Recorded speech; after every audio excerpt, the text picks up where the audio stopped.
This is ContactTalkRadio.com. Consciousness in action. And you are taking action into your consciousness by tuning into Contact Talk Radio. And on TuneIn.com, Hing.fm, and UpSnap Mobile. Contact Talk Radio. Welcome to Transformation with Tara Sutphen. Tara Sutphen is the author of Blame It on Your Past Lives and Soul Agreements.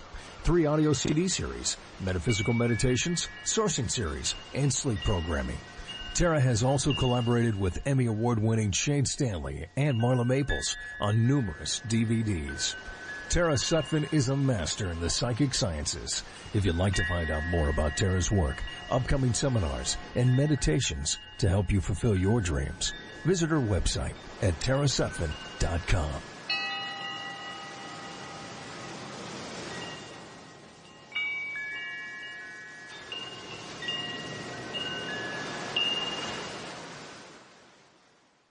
Welcome to Transformations with Tara. This is Tara Sutphen. And my guest today is Cheyenne Van Zutphen. She is a gourmet psychic kitchen witch. She is a chef and a really amazing chef too. And so I've brought her on today. You know, Valentine's Day is coming and today is the full moon. So I wanted to bring her on and welcome Cheyenne. Hi, everyone. How are you today? Yeah. So we were just going to talk about love questions and psychic ability and maybe some cooking. She's doing it every day, all day. So, for her to talk about it, it's someday she will teach some of the kitchen witch ideas that she has. But yeah, and she does all the Sabbats, for the pagan holidays. And we just had Imbolc. Yeah, it was really amazing. Yeah, Her. What did you cook for Imbolc? Well, I just did a romantic kind of fish seasonal dinner, but traditionally you're supposed to eat bread and butter and have this feast of the sun, and you're welcoming back the light into the world. But I can't eat gluten. So right now, yeah, she's no bread on at my table. I know, and I used to not eat a lot of gluten, but I like gluten these days. So. I love it. It's my favorite, so it's really quite a disappointment to find out I have sensitivity. Yeah, it's from me. I'm sorry. But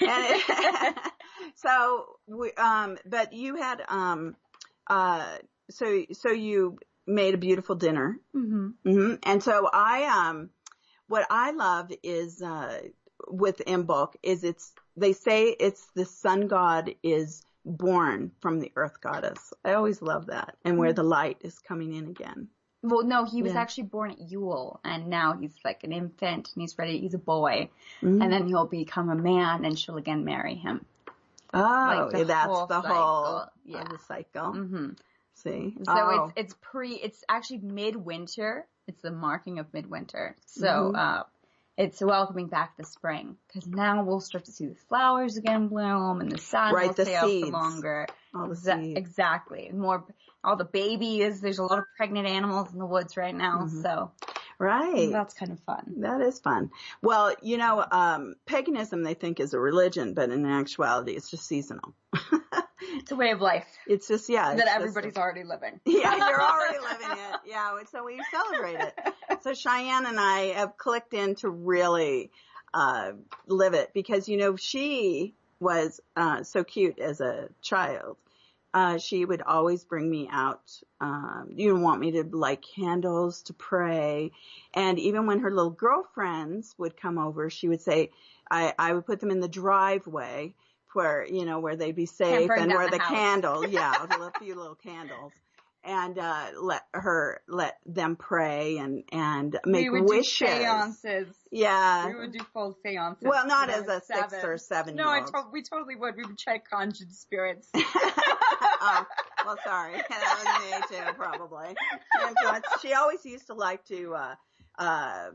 When she'd be at school, but at school I still am on Facebook with her teachers and stuff, and she would talk about what she wanted.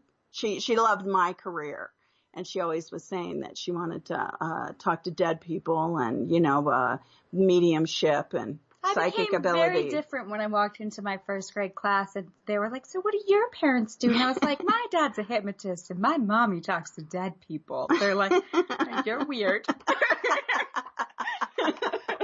But she loved that family. She loved every second of it. Yeah, and mommy's a hypnotist, too.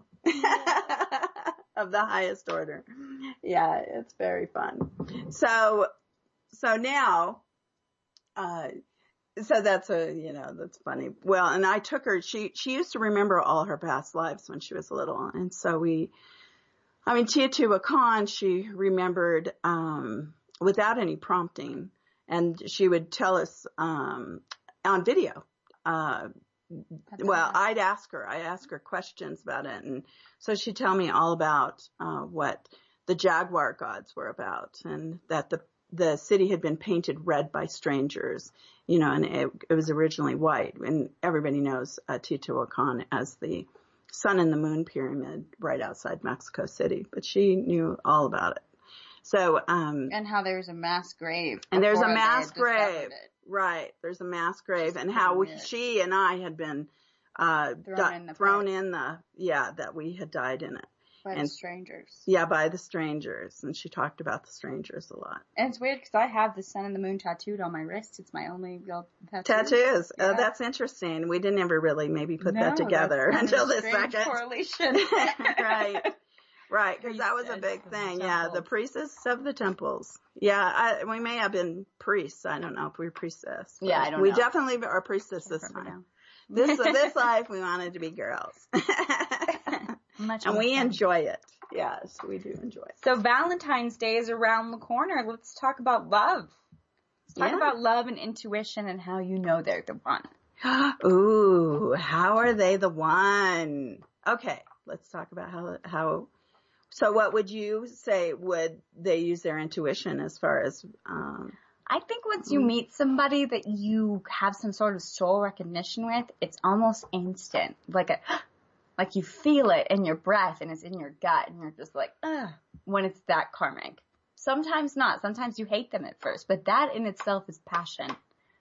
Yeah, for sure. But maybe the thing is that if you're involved with somebody, how do you keep it going as far as the passion level or the sweetness of life?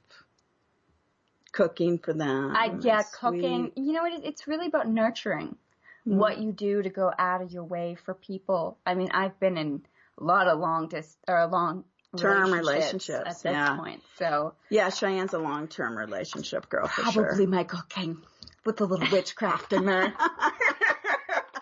Well, and a lot of, prettiness.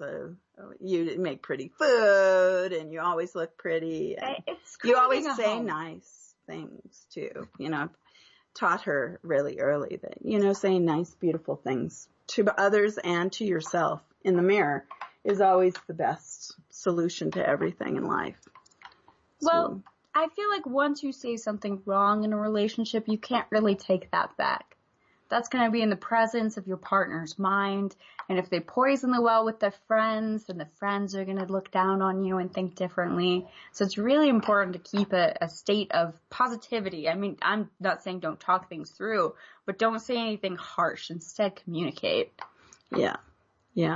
So that's part of the ongoing, you think, that makes Valentine's Day. Like, make an effort. It's definitely make an effort to those that you like and love, even if it's not a love relationship that you want to become maybe known to somebody, even that you should make an effort and say hi at least on that day. Yeah. I mean, you don't have to gush and go overboard. You just need to be happy and relaxed and every sweet. girl likes flowers. That's a spell all on its own. Right. Yeah. I mean, we like candy too, but. No, not every girl. Not every girl. Yeah. And these days, I don't, I'm not a candy girl. Now you I'm have to watch, freaked out. Some people have dietary concerns. The girl you like could be allergic to nuts and you get a chocolate covered almond chocolates. That happened to Danica. Remember last year? Oh, did it? See? Yeah, Exactly. she's allergic to peanuts, and some guy gave her a lot of peanuts and Yeah, nuts. trying to kill her. Yeah, and Flowers most are beautiful safe. chocolates, though. They were amazing. It's very kind, but Yeah, not at the same time. And we were like, oh my God, I don't know if he's the one for you just because of the omen of the peanuts. Oh. Yeah, all around. Yeah, see, that's a bad sign. Yeah. Don't go with candy people. Unless she has a big sweet tooth and you already know her flavor. Yeah, Stick with flavor. roses. They're safe. Yeah. And if she's an exotic girl, get her something a little more off the beaten path, like some wildflowers. Yeah, nice. As we're in like 8 feet of snow. Yeah, get her wildflowers. No, I'm She'd sure. have to go to the florist. Yeah, the florist has roses, and probably even your general market. It's Valentine's Day. They're stocked. Yeah, they are. I mean, I went on the internet this morning and all I saw was the 1-800-Flowers and the ads were everywhere. Yeah, very funny. Very funny. I like this holiday, though. I know it's kind of cheesy, but why not celebrate love? Well, how about if you're alone? How do you love yourself? Oof, I know this. You take a little rose water and a hot bath and some bubbles and a lot of candles and you love yourself. You just soak and de-stress, and it's not about having love this year. It's preparing yourself for the love to come. Oh, that's beautiful. That is really beautiful. And today is a full moon. It's about 19 degrees Aquarius. So it's Leo. It's a Leo moon tonight. So it's going to be intense. 19 degrees Leo. So, I haven't done my article yet, but I will do it here, as soon as we're off the radio. And, wow, as far as it's going to be, a showy weekend maybe for Valentine's Day for the people who want to kind of start early. So it's the 10th now, but the weekend is definitely that Leo moon comes in and says, ooh, make people feel special. Yeah, it's a good time to be strong and to own yourself and to own your own love. Hey, own your own love. That's beautiful. Yeah. Maybe just, own your own love. I love that. Yeah, create your sensibility. Absolutely. All right. Yeah. That's cooking and nurturing, like Cheyenne says, and nurturing yourself. It all starts with yourself. If you're love, then you create love for other people. Plus, even if you're cooking a meal that's for you even, and it's just something you poured your heart into. If it's not your man's favorite meal, your woman's favorite meal, then just pour your heart into it and soul, and just sharing that with them, they can't help but love it. Even if it's not their favorite, because you'll be excited about it. And your passion and excitement will excite the people that love you. Now, what if you say you put your heart and soul into a meal and somebody says, I hate that. What do you say? What do you do? You go, tomorrow we'll eat your favorite meal. There you go. See, Cheyenne just has an answer for you. And maybe, just put there's something inside them that maybe hurts. Maybe they're having a bad day. You just put your hand on their shoulder and you give them a little comfort, because it's not even sometimes about what you're eating. It's about who you're eating with. Oh, yeah. My favorite thing to do with pretty much anybody is break bread. Yeah. And I can't eat bread now, but gluten-free bread. That's always fun. But no, it can't be. Yeah, it can be still. Come on. Yeah. We're getting there. I've been making for a client and friends really incredible coconut muffins and different things. So there's a lot of different flours out there you can play with that are actually, in my opinion, maybe better. Yeah, Cheyenne makes these muffins and cookies, and people hoard them. Oh, yeah. I mean, my best friend, one of them, Patti, Cheyenne makes cookies, and then all of a sudden, she'll maybe give me one. She's like, well, Cheyenne made these. It's really the cutest thing. I'm flattered by people wanting to hoard Cheyenne's cooking, because it's really, every bite is delectable. And I don't even know what she does. It's really, she puts some kind of mojo in it. It's love. Yeah. In February, I'll show you that tip. It's love. I'm very passionate about what I do. But you've had my cooking my whole life. I was kind of an incredible child the way I wanted to make my parents breakfast in bed every Sundays when I was a teenager. Yeah, we weren't home that many Sundays, but when we were, Cheyenne would make us breakfast. I would bring you down eggs and salt, like just an epic breakfast on a bed tray. And just like, I didn't even really make that for myself. It was for my parents, which is kind of cute. Yeah, it is. It's really cute. I mean, she always had to sleep with my pillow whenever I was gone, too. Well, you have to appreciate the people you love. That comes hand in hand with keeping people. Yeah, it was really, so she's always appreciated me anyway, and it's really wonderful. And so, she got it really early, to start cooking, and she wanted to cook for the, pagan holidays, which, and so all of it has to do with the sun and the moon. So that's what she would do, is start cooking on, I think the first one that you ever did was spring equinox, wasn't it? I was 12. You were 12. Yeah. Yeah. And she'd invite all the, girls and all the boys, and you have to give a little bit of the portion back to the earth. And the boys, and everything was from scratch. Everything. The pies she'd make from scratch, all the meats, it was everything. Like marinated for days, everything. Yeah, everything. I mean, at 12. So, this was her great love. So, but I always thought it was so funny. And, I would not get involved with sitting and eating. I would have, she would make a portion for me. But, these were her dinner parties, and so her friends come over. And the girls all would go off into the fields and give a little bit of their... The boys would continue eating. And the boys would never share with the earth. It was hysterical. So the girls watch as the girl... I wish I had video of it. It was hysterical. Really. I would take them out into the backyard to a stump, depending on the time of day, and if we were honoring the sun and the moon, we'd go out at certain different times. And we'd give back to the animals by putting a platter out, and our way of feeding the gods. And then we'd grab fire lanterns, and we'd go down to the beach, and we'd do a whole ceremony. And most of the time it was ravens who'd come in to eat the food, which made me happy, because it wasn't like the mice, wasn't rats. Yeah, now I'm like, oh God. I know, yeah, let's leave food out all around. In our yard. Should have been like, you go to the beach and feed the seagulls. Yeah, go to the seagulls, honey. Yeah, right. Because we were there at the beach, Well, we had so many birds in our yard growing up, truly. So, yes, of course. It was all the ravens always perched in the window. Yeah. Not true. Yeah, we had ravens in our yard. It was really funny because we were there at the beach, and usually seagull territory, but the seagulls had to fly higher than the ravens because the ravens they loved all my trees and bougainvillea and everything. They wanted to stay in the yard. So it's really quite interesting. They were attracted to the witches. Yeah, well, the gate, we always felt that when we lived in Malibu that we lived in a portal because the Chumash Indians, they had a big battle in Malibu where the Spanish came and they fought with the Chumash Indians. And so there was hundreds dead. And so where we lived, right on the bluff, just above the beach, there, we figured that was the burial ground because it was such a beautiful, amazing strip of land. And I had noticed over the years, that when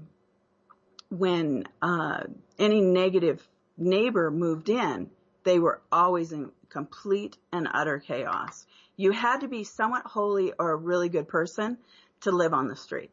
Otherwise they took you out. And whatever that portal was. But the Chumash believe that there is portals to the, the next world, the heaven.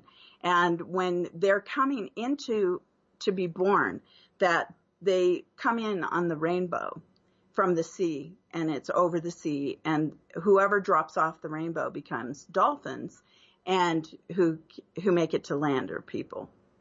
So it's really a beautiful legend, but I always felt that I was one of the keepers of the gate. Of the land. Yeah, of the land, because it was just I was in such harmony with it. But beautiful. Yeah, absolutely. Yeah, so Cheyenne honoring all these at such a young age, always honoring the land and always honoring food and beauty. It was I mean, she's definitely born to be my child at that point, which was so much fun. And, you didn't really encourage me to do those things. No. You encouraged me to be, like, awakened, but it was kind of my own doing. I just felt I needed to do that. Yeah. I really found my own path very early. Yes. Independent that way.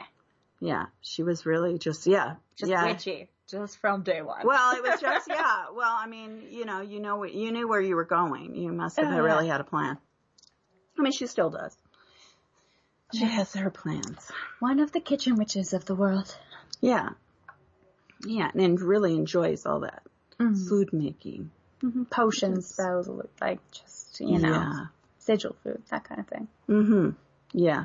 Anything that, well, I mean, like you study too, all the what the temples used to burn and what the temples feed people and all this. I mean, herb knowledge and all that. Yeah. I'm not going to give away all my secrets because I'm trying to write a book. Yes, good. Yeah. And she should, have classes someday too, where, I'm involved with so many stores and centers now that, it's really so much fun that, hopefully we can bring Cheyenne out. And I'm actually doing a cooking class for a friend on Valentine's Day.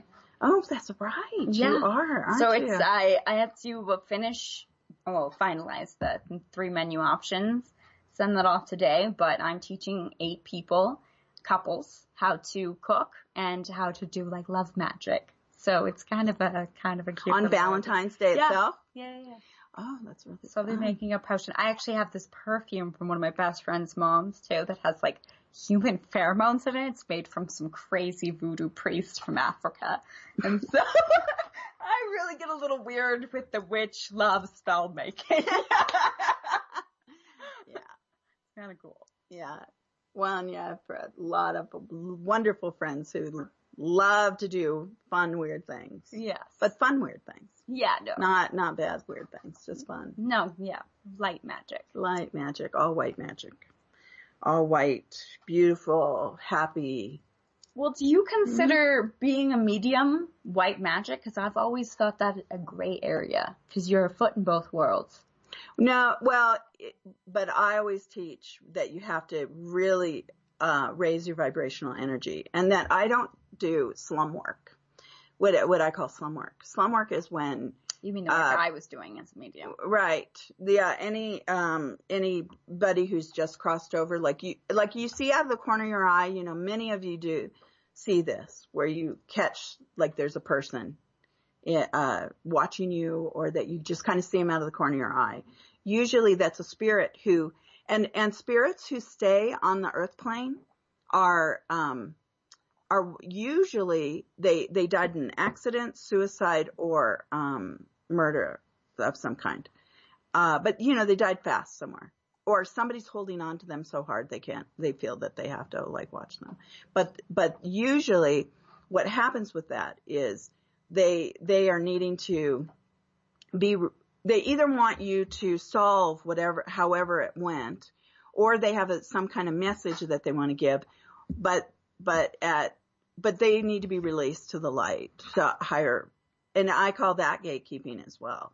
And I had a lot of teenagers who've come to me over the years and who'd have nightmares at night because they'd be so in war, over in the Middle East and stuff, and they would be right there watching everything, and they would be so upset that they couldn't save the people, but that they were the helpers leading them into the crossing over.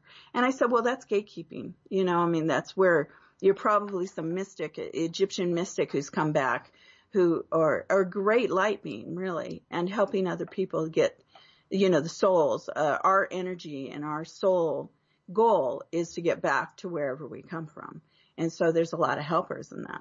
And so that's, and sometimes they can be human helpers because there's a lot of human angels upon the earth as well. So it's really, I know, I think that I don't do some work. I only do on the other side. I bring down from what I call the 4th level. And usually it's your spirit guides, who want to guide you. And because I'm a way clearer, I'm all about that. You have to clear somebody's way in life, because we are so muddled. You are a clear thinking human. There is no confusion. We have soul goals on this planet, and we have a purpose. And so to live that purpose, we must be clear. And sometimes, life happens. We have karma. We have things that come at us, events, accidents, like car accidents and people who hate you and crazy things, to whereas you just have to say, what am I learning from this? Because there will be a learning curve. And how are you reacting to everything? Because reaction is everything. Everything. Oh, yeah. Because you are not going to you have to realize what you're going to take off this planet when we all have the same fate. We are going to leave. So what are we going to take with us? Well, it's love and skills. And we definitely don't want to take hate. And we don't want to take animosity or fearfulness. We don't want to take all that stuff. We want to take the best, not the worst.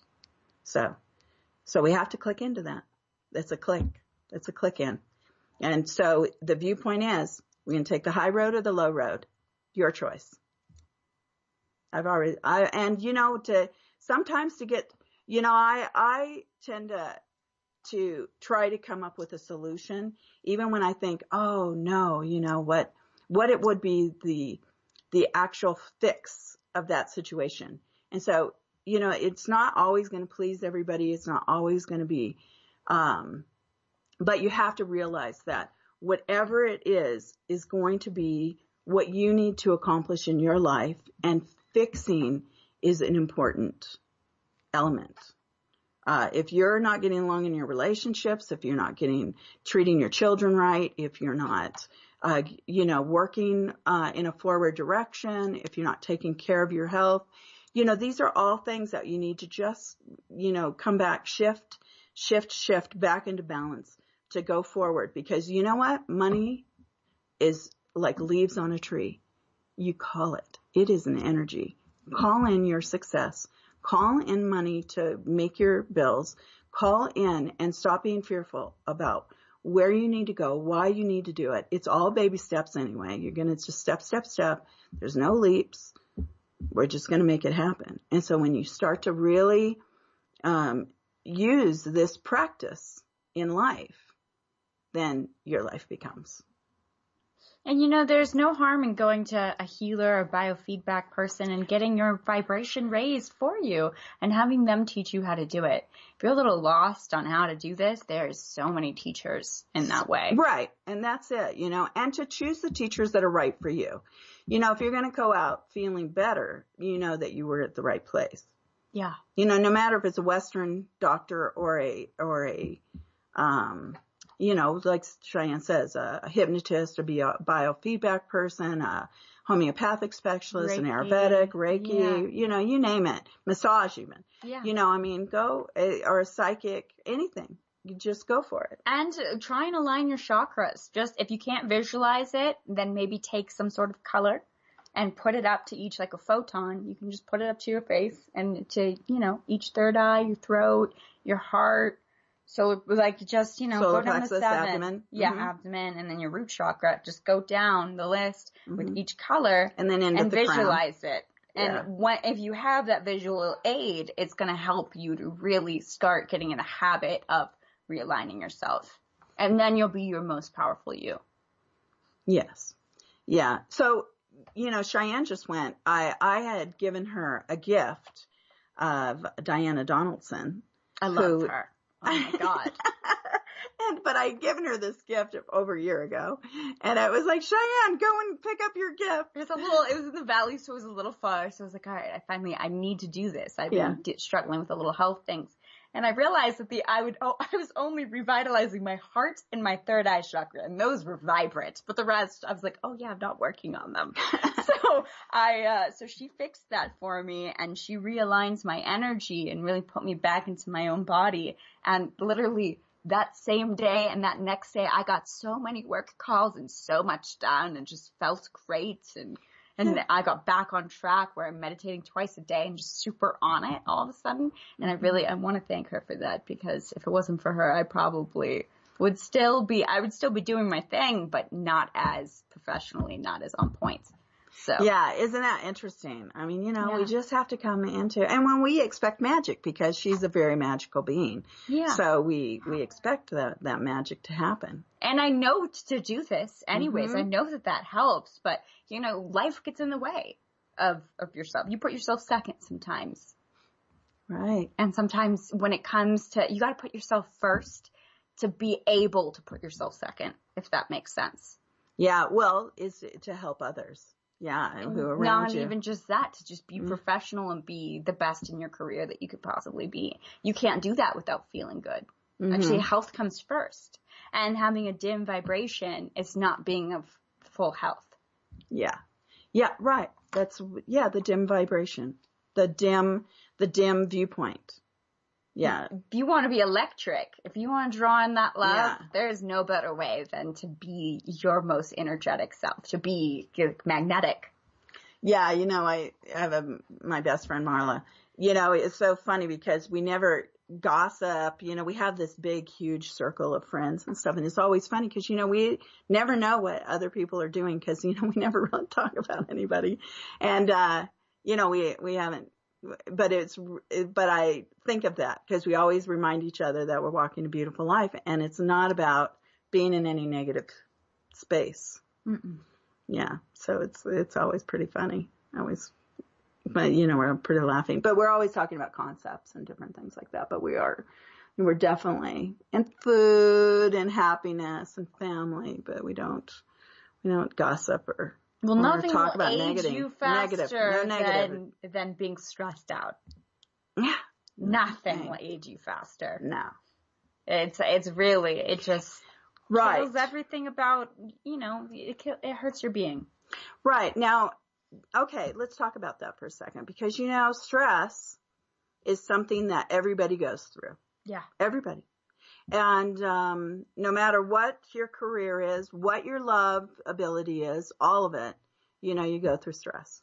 Now, how do you deal with it? Cheyenne and I meditate twice a day. I do a lot of meditation right if I want to do, I've studied all over the world meditation, everybody knows. And the thing that I like to do is I like some India type of meditation of where you're doing a mantra. And when I want to stay present, then I do that kind of meditation.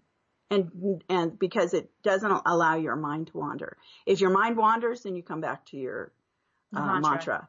So and it energizes you. I mean, and it's just incredible. I mean, if I'm a little tired, instead of drinking caffeine or taking a nap or anything, I do meditation and come back into my being. Well, we were talking about the dream walking, or like how, you had teens that experienced that. Well, I also have kind of a problem where every time I sleep, I dream I'm helping people cross over. And I have weird stories of people sleeping next to me who will no longer ever sleep next to me because of like weird ghost type things.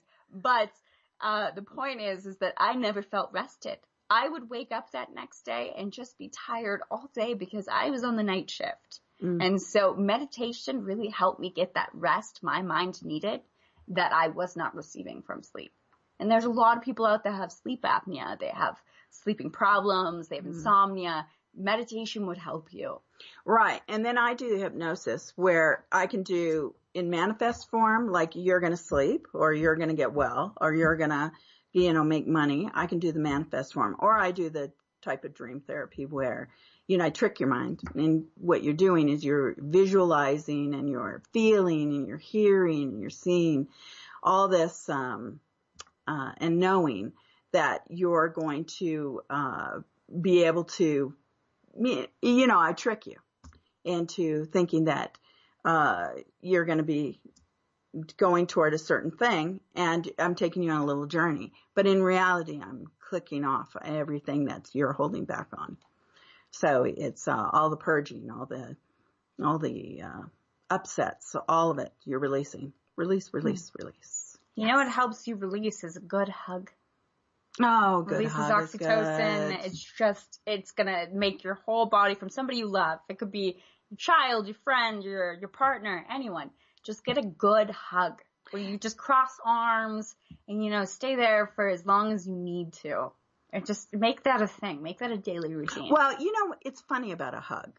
You know, I mean, a lot of people don't like to touch other people, but, you know, when you start to get into the spatial consciousness where you're allowing somebody not to take your energy, and you're not giving too much energy. Mm-mm. And it's not like a pheromone or hormone thing, you know, and you're not doing it for a sexual thing. You're just doing it because you're honoring another human. And when you start to do that, I believe that you transfer like really nice energy, and it's like a meaningful hug instead of, you know, some of these really, you know, some people can be really weak. Not a weird hug, yeah. Yeah, no weak. But it does release oxytocin, which is something that it's going to allow you to kind of release a feeling of stress. Right. Because, you know, there's those people that you think, oh my God, that hug was just amazing. Now, I got a hug. This is a real fun story. I was up in Shasta, you know, working for Gurudev, who's the Sikh saint. I was his personal psychic reader in his entourage. And so it's really interesting. I decided to do a baptism, what they call the baptism, with one of the New Age bookstores on the main Shasta Boulevard. I don't know. I don't know if it's Lake Road or what it is, but so I was with Patti Stanger. Her and I went up to Shasta, and everybody knows her as the Millionaire Matchmaker. Anyway, we went to do this baptism, and I was thinking, wow, are they going to dunk us?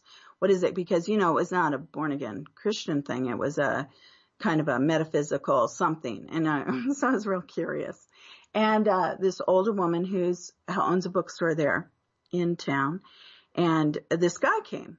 And he's kind of an old hippie and really, you know, nice. Has great stories. Oh, my goodness. I mean, very it talks on a level that, you know, it's definitely not a mundane level of anything. You know, you have to kind of keep up with him because he's talking about apparitions and shape-shifting and different things.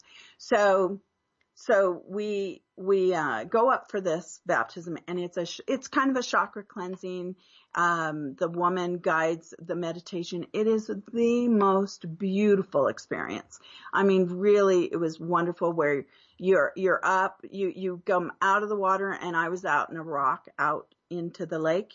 And so then I'd sit on the rock and then bring my feet out of the water, and then stand in the water during the meditation. It was maybe about 40 minutes. And so we came out, and there was two guys that had come too, and they asked for a hug. And so the guy who talked like the shape-shifting apparition and kind of on, you know, all about Shasta, he hugged me, and it was incredible. I've never had a hug like that. It was like my whole body aligned and my jaw aligned, and I didn't know what had happened to me. It was so weird. Yeah, it was that kind of a, you know, and I thought, so he must have some really cool energy transference, but I call it the best hug I ever had. I don't know the guy's last name, don't know how to get a hold of him, nothing. Because I'd like to have one of those hugs again. Yeah, because it was just so magical, and see what he did. You know, maybe I should try to find him just to interview him. Have him on the radio talking about how he hugs people. But yeah, the hug. So yeah, remember to hug everybody, especially for Valentine's Day. Mm-hmm. That's beautiful. Yeah. While we're on the subject of love, let's talk about how you overcome things like betrayal or fears or resentment towards your partners, and how to really overcome that. Right. Or maybe even misguided, you know, expectations. Communication and expectations. Isn't the root of all evil expectations? That Yeah. is your own depression bottled up for you. Because if you had less expectations, they'd blow your mind all the time. Yeah, I know. Yeah. Well, the expectations, I mean, then the frustration comes, the anxiousness comes, the stress comes, then you've created kind of a whirling energy that's a negative energy and not a positive energy. We have to, your expectations of if they don't get you flowers, if they're not romantic, but then maybe you're with the wrong person and you haven't listened to the shamanic signs over the years. A lot of people aren't compatible, and you have to look at, even if you are compatible, this is something too. Even if you are compatible, you have different karmic journeys in your life. And just because you get along doesn't mean that they're on your path. That's very true. But at the same time, if you really want to be with somebody, it's all about compromise. And I think it's settling for that. You really have to, how much am I willing to deny my own expectations in order to be together in a peaceful way? Yeah. And I think a lot of people don't know how to do that because of those expectations, and that's when you should leave. If they really just are not on your same life path, it would do you more benefit to walk away. Right. I get this all the time. I do get a lot of people will say, my husband or my wife are just not spiritual enough. Or my girlfriend or my boyfriend. They're not spiritual enough. I can't be with them. Well, what is spiritual? Really is a good person in life. Really, as long as they're not doing a lot of negative things, why wouldn't you think they're not living a spiritual life? See, but my boyfriend's not very spiritual, and I very much am, and I really think that's my personal power. I own that for myself, and it really benefits me, but maybe that doesn't benefit them. And I don't think that necessarily can make or break a relationship. I think in one way you are a teacher, and maybe you can teach them to be more spiritual awakened, or if they just allow you to be and don't make fun of you or mock you or make you feel bad about what you do, give you any spiritual guilt, then why do they need to be spiritual too? This is a personal journey. It's not, just because you're married to somebody doesn't mean that you are the same person. Well, let's talk about your boyfriend for a minute. He's very self-actualized. Yes. Yeah, he gets up in the morning and he's a sunny personality. He's skiing on the mountain right now. Yeah, I know. He's a happy person. He's wonderful. Yeah, I think of him as wholly that way. Yeah. He's very much he doesn't have to. Yeah, he doesn't have to be. I picked that for myself, though. Yeah. Because, I'm a little moody sometimes. I go on my rock. I'm flair for the dramatic a little bit sometimes. So I need a sunny disposition to balance me. Because I'm very much into the balance of, sun and moon energy. He's my sunshine and I am the moon. Well, and that's how it's supposed to be anyway, isn't it? Mm-hmm. Generally, men are from Mars, right? So, yeah, but they're the sun. In astrology, men are considered the sun, the father, and the mother is the moon. So you would look for the different aspects of those in the chart. And especially when, I go east and west, so I'm into really deep Eastern astrology as well as Western. So I look for all the mathematical formulas. I'm really into geometry. And sacred geometry. Yeah, the language of numbers is what I do. I can barely remember that you're a Cancer or you're a Scorpio because the bottom line is that I'm running mathematics in my head. You are the best astrologer I know by far. Thank you. Thank you. Great. Yeah, it's kind of, I've, looked at other people's charts or people have done my chart and I'm just like, yeah. Yeah, I've only met one person, I really admire a lot of astrologers and I love it. I've been talking to a girl. Her name is Solaris. She's a beautiful astrologer and she does astrology readings right on the spot. She's really awesome. But, and I do astrology readings too, but I prepare for hours and days. You write notes and notes, like specialized things that a lot of people don't do. It's very clicking. Yeah. And so because the Eastern is not just, I can't just get what I want out of the computer. I have to do it by hand. So the thing is that, and you see the strengths and weaknesses of all. And, actually, I have a Valentine's special for that right now, that I'm doing the combination charts. So I won't do you individually for you like I normally do if I'm doing a whole read on everybody, but I'll do you as a combined what the strengths and weaknesses of the relationship are, and so I can tell you basically what your love, and I take the individual as far as like where your love is at, who you are that way. But I am doing a special for Valentine's. I forget when I cut that off. Maybe like the 22nd of February or something. So if anybody wants that, they can contact me at, TaraSutphen.com, or you can, info@TaraSutphen. You can do that. And Tara Sutphen is TaraSutphen. Yeah. Yeah, well, I have people, flying in from all over the world to have charts done. So, I have somebody now from Russia. Well, for really those awesome. who are also getting married, a lot of people think it's good luck on the Vedic astrology side that you have to have your wedding date chosen by an astrologer to be the most beneficial for your entire marriage. And I know a lot of, I have a lot of Indian friends who say if the people who don't get married on those astrological days just have the worst marriages. And it's become kind of a superstition. And I love it. I think it's really kind of neat. Right. It's interesting, because I definitely had mine the second time around. My second marriage, I went and I had the time done, and it lasted a long, long time, longer than we had thought, and it was hard to break apart. And certainly our journey of careers didn't break apart. He just phased out his. So that's just the way it is.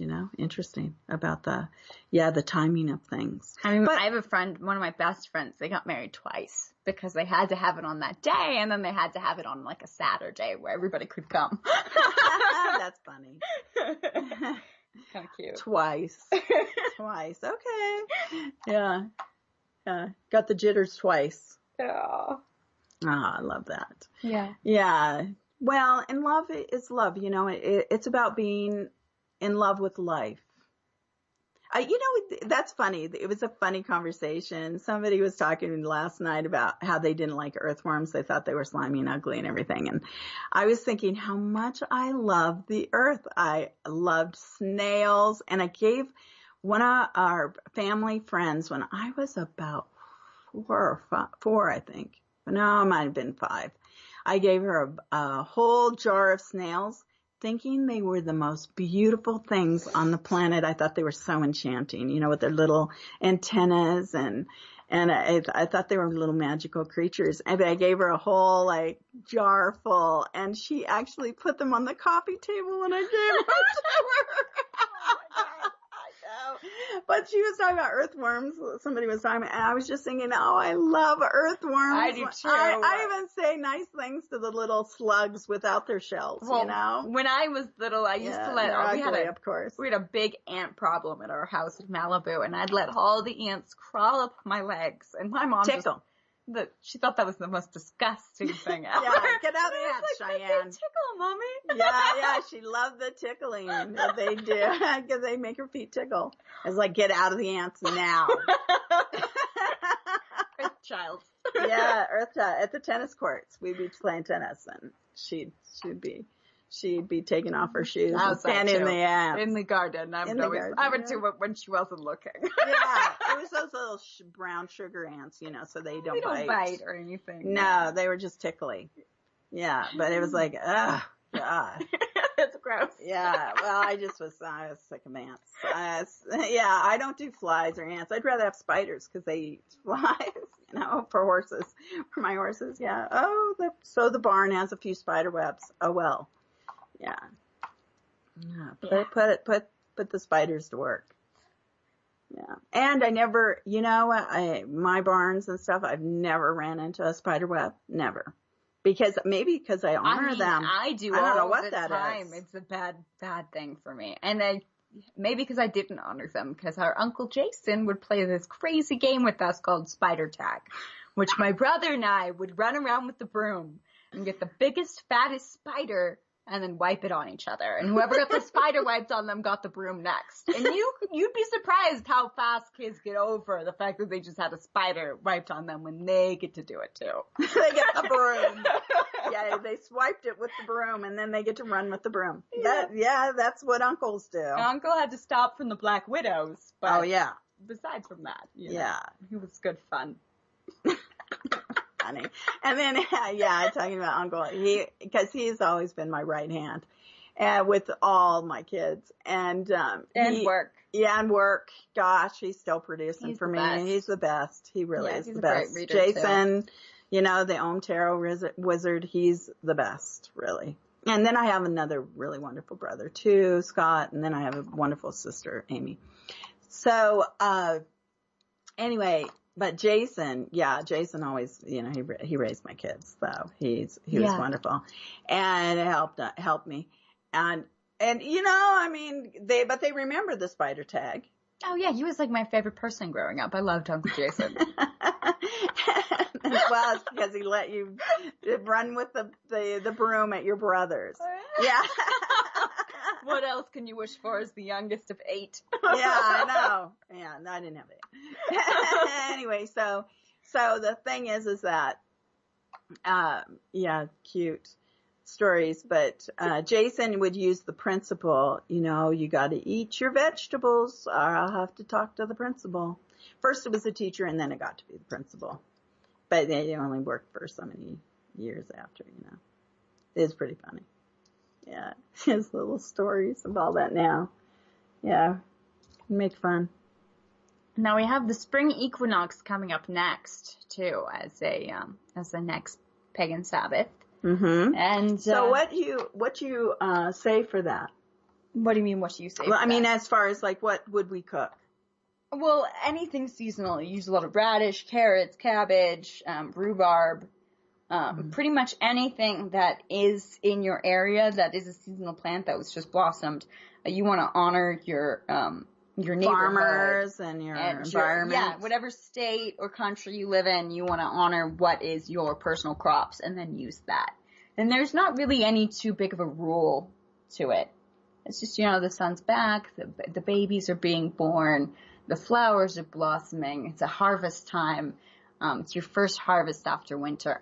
So it's really important to eat and be thankful for the sun. So that's Ostera. Now, how about when it's Beltane is right after that? Mm-hmm. And that's when the wild, that's when you're really the mating holiday. The mating holiday where you're in super revelry. Yeah, is Beltane. You're going to drink honeysuckle wine and something handmade, the moonshine type wine. Right. Made of elderberries, and feast with your friends and dance around the maypole and really welcome in the coming summer. So it's mid-spring. Right. Yeah. So now, you can get a hold of Cheyenne probably through Facebook. Instagram. I don't really go on my Facebook that much anymore. Kind of that generation. You can follow me on Instagram at Miss Van Zutphen. It's MISSVANZUTPHEN. Right. Yeah. Awesome. Yeah. And so tonight, the full moon, I'll write about it, everybody. So we're going to be out in the snow honoring it. I want to go for a little moon hike and just get some cedar bundles because there's so many cedar pines around here. So I will be foraging in the snow. Yeah. It's the winter fires. Yeah. Cheyenne's all ready to go. She's going to get all... I'm always picking things in the garden. It's just my way of life. Yeah, she has all her snow gear ready to go. It's going to be lavender out there. It's beautiful. Picking them beautiful. Everything. The forest bounty. Yes, so happy full moon, everyone. Happy and also happy Valentine's Day. And really, we'd love to hear your stories on what you're cooking. We'd love to hear how you celebrate it. And, let's start making really great, grand effort. Yeah. Love in the world, love in your life every day, not just Valentine's Day, but we want to hear some of those stories. It would be really fun. And someday, you know, maybe I'll do another love hypnotizing couples. That would be really fun. That would be talk fun. about that. Wouldn't that be fun? Yeah. Well, Yeah. love and light. Yeah, lots of love and light. Thank you for having me on your show today. Oh, you're welcome. I'm so glad I could talk her into coming on the show. I love my girl. Yeah. It's hard to get me not to just jump straight into that snow today. Yes. So I'm going to get into it now, and I hope you all have just as good of a day. Yes. Lots of love, everybody. Blessings. Thank you for sharing your time with Tara Zutphen. Find out more about Tara's work, upcoming seminars, and meditations to help you fulfill your dreams by visiting her website at tarazutphen.com.